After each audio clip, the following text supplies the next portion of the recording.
Pehenchon, Malparido, Doimpo, Eramatio.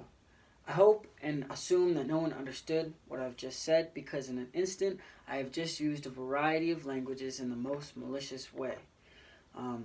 Just a precursor, I want to emphasize that I in no way intend to alter your linguistic freedoms, enforce an ideology upon you, advocate for vocalization or eradication of these terms, and more than anything else, offend anyone. Because the purpose of my speech today is minimal, to instill a simple thought of de-radicalization of some of America's most derogatory terms.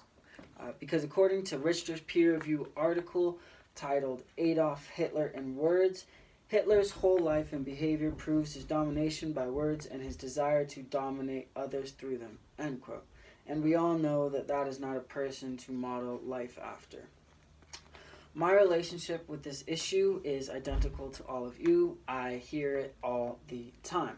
So to best inform you on the issue, I plan to describe the implications and connotations of pejorative language, exploring the origins we all share to these terms, how society would be different if we de-radicalize the power of these words or minimize the power of these words, and how the acknowledgement of the words in turn could benefit society.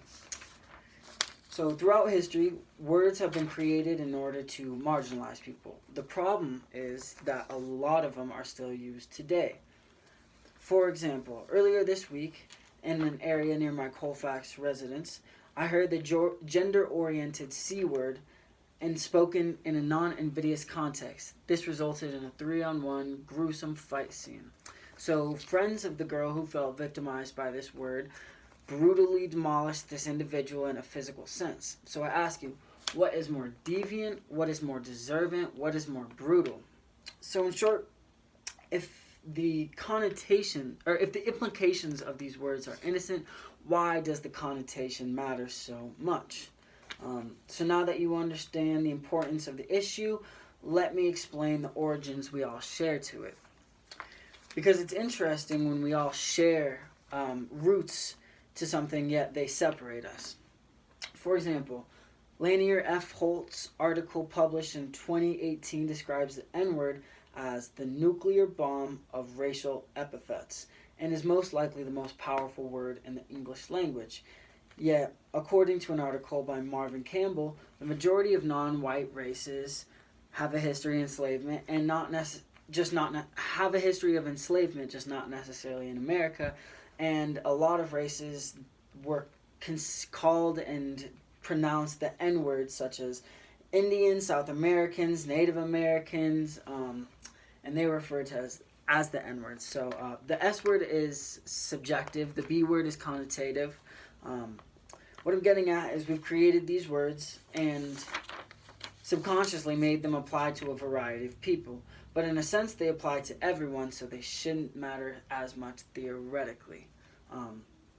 So now that I've explained the interconnectedness of these terms, let me showcase the de-radicalization of these words.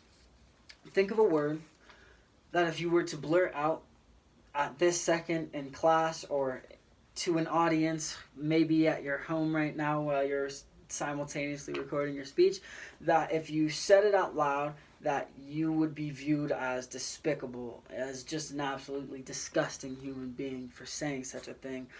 The words that I used at the beginning of my speech, I guarantee you, were more vulgar.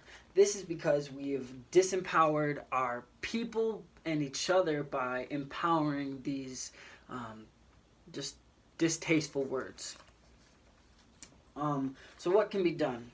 In my opinion, nothing but acknowledgement and whatever you think is best for you within the realms of these words. Just a reiteration that I in no way intend to alter your linguistic freedoms, enforce an ideology upon you, advocate for vocalization or eradication of these terms, and more than anything else, wish to offend anyone. I just want to get people thinking about the words we all use and the power we all possess. So I hope you all enjoyed my fucking tale on the words we use. Thanks.